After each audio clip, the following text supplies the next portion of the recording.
In 1956, Allyn Vine attended a Washington symposium that would change oceanography forever. The physicist turned oceanographer argued something heretical. Scientists needed to go down themselves rather than dangling instruments from ships. Presence mattered. Context mattered. Real-time decisions by trained observers would reveal what remote sensing missed. His vision crystallized into a resolution for the U.S. to develop manned undersea vehicles. 8 years later, on May 26, 1964, a yellow submersible named in his honor arrived at Woods Hole Oceanographic Institution. Alvin, combining Allyn and Vine, represented more than technological achievement. It embodied a philosophy that understanding the ocean floor required human minds operating at the ocean floor, that some frontiers demanded not better sensors but better positioned scientists, that proximity to phenomena enabled insights instruments alone couldn't capture. Allyn Vine understood something his contemporaries resisted. Oceanography practiced from surface ships imposed fundamental limitations. Instruments lowered on cables captured data, but data without context meant little. Temperature readings didn't reveal why water was warm. Sediment samples didn't explain geological processes creating them. Photographs showed what things looked like, but not how they functioned. Trained scientists observing phenomena directly made real-time judgments, recognized unexpected patterns, asked follow-up questions that instruments couldn't formulate. A geologist seeing fresh lava flows understood tectonic implications immediately. A biologist witnessing organism behavior grasped ecosystem dynamics that dead specimens couldn't reveal. Presence enabled insight that remote sensing, however sophisticated, fundamentally missed. The new 1956 Washington Symposium provided forum for Vine's advocacy. He drafted a resolution. The United States should develop manned undersea vehicle program, not merely bigger submarines or deeper towed sensors, but vehicles designed specifically for scientific observation, carrying researchers to ocean floor environments they studied. The resolution passed, but passage meant little without funding, engineering, institutional commitment. 6 years of bureaucratic navigation, technical studies, and budget negotiations followed. Finally, in 1962, the Office of Naval Research issued contracts. General Mills, yes, the cereal company, but also a defense contractor with engineering division, won the bid with a proposal costing $472,517. The specification called for 6,000-foot depth capability, representing practical depth for most continental shelf research and many abyssal plane features. General Mills delivered the submersible to Woods Hole on May 26, 1964. The vessel's name honored its prime mover, Alvin, combining Allyn Vine's first and last names into designation that would become synonymous with deep-sea exploration. Colleagues described Vine as the creative inspiration, the visionary who transformed how oceanographers thought about accessing their subject matter. The initial design specifications reflected cautious ambition. 6,000 feet represented tested capability rather than theoretical maximum. Steel pressure hull provided protection against crushing depths while maintaining fabrication costs within budget. 3-person capacity, pilot plus 2 scientist observers, enabled collaborative research while keeping size manageable. The yellow paint scheme wasn't aesthetic choice but practical visibility aid. Yellow stands out in underwater photography and helps locate vehicles during surface operations. Alvin represented institutional gamble, hundreds of thousands of dollars invested in unproven concept championed by single visionary. If the submersible failed to deliver scientific value exceeding what surface ships provided, the entire manned undersea vehicle program risked cancellation. Vine's philosophy would be tested not through debate, but through discovery. August 4th, 1964, brought Alvin's first free dive, 35 feet depth. Hardly impressive but essential systems validation. You don't test pressure vessels at maximum depth first. You verify controls, life support, ballast systems, communications in shallow water where problems mean inconvenience rather than death. The dive succeeded. Systems functioned. Alvin proved it could descend and surface on command. July 20th, 1965 marked more significant milestone, first 6,000-foot certified dive. The depth General Mills promised. Achieved. Alvin met specifications, validating engineering and opening research possibilities its designers envisioned. Scientists could now access continental slopes, mid-ocean ridge systems, abyssal plain features, environments comprising majority of Earth's seafloor. February through April 1966 brought unexpected mission, locating a hydrogen bomb lost off Palomares, Spain after mid-air collision. Military applications weren't Alvin's intended purpose, but capability is capability. The submersible's maneuverability and human-piloted precision proved crucial. On March 15th, Alvin located the weapon in deep water where remote sensing had failed. Recovery followed. The mission demonstrated versatility beyond pure science.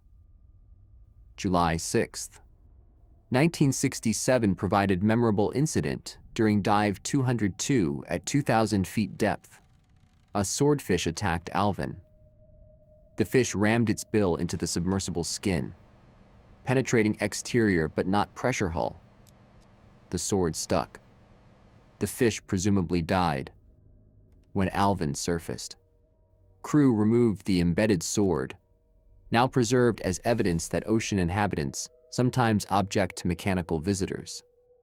The incident revealed both Alvin's robustness and ocean life's occasional hostility toward intrusions. October 16th, 1968 brought disaster during launch operations. Alvin's support cables parted. The submersible sank in 5,000 feet of water. Crew escaped safely, but Alvin sat on ocean floor for 10 months before recovery operations succeeded. Engineers feared catastrophic damage. Instead, Labor Day 1969 recovery revealed minimal structural harm. The pressure hull maintained integrity. Systems survived. A preserved lunchbox recovered from interior demonstrated ocean depth's remarkable preservation properties: cold, darkness, and minimal bacterial activity kept food essentially unchanged. The aid sinking and recovery taught crucial lessons. Alvin's design provided substantial safety margins. The titanium upgrade path became clear priority. And oceanographers understood that even setbacks advanced understanding. Studying what survived 10 months at depth informed materials science and preservation biology simultaneously. Dive 345 in 1971 marked social milestone. Dr. Ruth Turner became first female observer aboard Alvin. Her presence broke gender barriers in field historically dominated by men. Turner's work studying wood boring bivalves at deep sea sites contributed significantly to understanding organic material decomposition in ocean environments. Her observations validated Vine's principle. Trained experts making real-time judgments provided insights remote sampling missed. Alvin never stopped improving. The vessel delivered in 1964 represented first iteration, not final form. Each operational year revealed limitations, suggested enhancements, identified technical improvements enabling deeper dives and longer missions. Initial operating depth in 1964 was 1,830 meters, adequate for many scientific targets, but insufficient for mid-ocean ridges deeper than 3,000 meters or abyssal plains exceeding 4,000 meters. The steel pressure hull, while cheaper than alternatives, imposed weight and depth limitations. 1973 brought transformative upgrade. Titanium pressure hull certified to 12,000 feet. Titanium offered superior strength to weight ratio compared to steel, enabling deeper capabilities without excessive weight penalties. The modified Alvin in early 1970s achieved 3,050 meters depth capability, 1,000 meters deeper than original specifications, opening access to mid-ocean ridge systems where tectonic processes created new seafloor. 1976 certification pushed operational depth to 4,000 meters, 13,124 feet. This depth encompassed majority of ocean floor environments, excluding only deepest trenches. Scientific research targets that previously required bathyscaphs or remained inaccessible now fell within Alvin's range. Because the 1974 titanium cabin upgrade specifically expanded operational depth from 2,000 to 4,500 meters, representing more than doubling capability through materials advancement. Each depth increase opened new research possibilities, validated new ecosystems existed at previously inaccessible depths, revealed phenomena that surface-based oceanography couldn't detect. 1986 major overhaul addressed propulsion systems. Hydraulic propulsion replaced with brushless DC motors driving 6 electric thrusters. The upgrade improved maneuverability, reduced maintenance requirements, enhanced reliability. Electrical systems proved more precise than hydraulic, enabling delicate sampling operations and stable hovering during observations. Modern next-generation human-occupied vehicles achieve approximately 100 kilowatt-hour battery capacity supporting 12-hour missions. Alvin's descendants benefit from lithium-ion battery technology, advanced power management systems, more efficient motors. But the fundamental design philosophy remains Vine's: put trained scientists where phenomena occur, enable extended observation periods, provide tools for sample collection and experimentation. Each technical improvement validated original concept while expanding capability. The vessel that arrived in 1964 evolved continuously, incorporating lessons learned, adopting emerging technologies, extending operational envelope.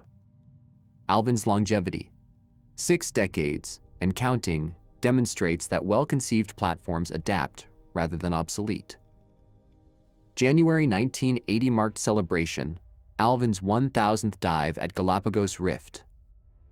1,000 dives represented not merely operational milestone but accumulated knowledge transforming oceanography. Each dive taught lessons, revealed phenomena, challenged assumptions. By dive 1,000, Alvin had established itself as indispensable research platform.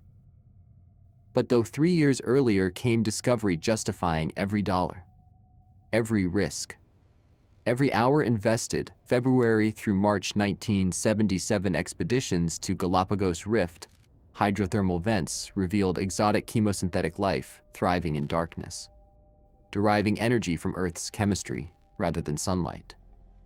Giant tube worms, clams measuring dinner plate size, ecosystems no theoretical biology predicted. The discovery rewrote textbooks, challenged fundamental assumptions about life's requirements, opened entirely new research field. Remote sensing had detected warm water anomalies, suggesting geological activity. But only human observers in Alvin, peering through viewports at unprecedented ecosystems, recognized revolutionary implications immediately. Instruments would have recorded presence of organisms. Trained biologists recognized paradigm shift occurring before their eyes. 1979 brought even more dramatic discovery: black smokers at East Pacific Rise, spewing superheated water at 350 degrees Celsius. The extreme conditions, temperature, pressure, chemistry, created environments seemingly incompatible with life. Yet organisms clustered around vents, thriving in conditions that should sterilize. Each discovery validated Vine's insistence that scientists needed presence, not just sensors. 1982 brought public engagement. Walter Cronkite, America's most trusted news anchor, descended in Alvin on dive 1211 to hot vents. His broadcasts brought deep-sea exploration into living rooms nationwide, demonstrated that scientific research could captivate general audiences, validated public funding for oceanography. When trusted figure witnesses and explains discovery, public support follows. March 1984, cold water vent communities discovered on West Florida escarpment. Chemosynthetic ecosystems weren't limited to hot vents. Similar communities thrived at cold seeps where methane and hydrogen sulfide emerged from seafloor. Life exploited chemical energy wherever it became available. 1984, black smoker activity confirmed at Juan de Fuca and Gorda Ridge. The East Pacific Rise discoveries weren't isolated phenomena, but widespread features of mid-ocean ridge systems globally. Entire parallel biosphere existed, unknown until Alvin brought scientists to witness it.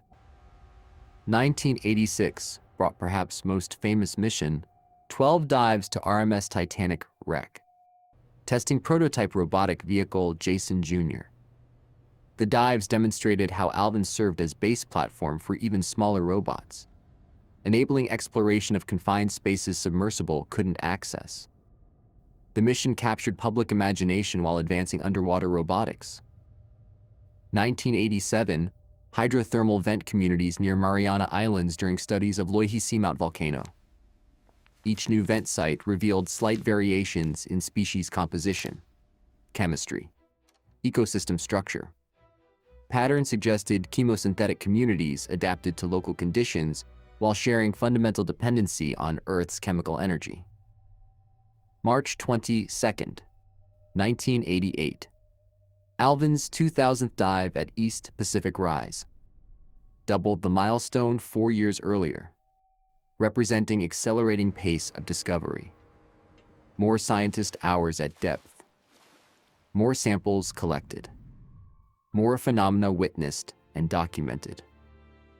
A very major oceanographic discovery from 1977 onward validated Vine's philosophy. Human observers made judgments instruments couldn't replicate. Real-time decisions during dives identified what mattered versus what was merely present. Context provided by being there enabled insights that remote sensing fundamentally missed.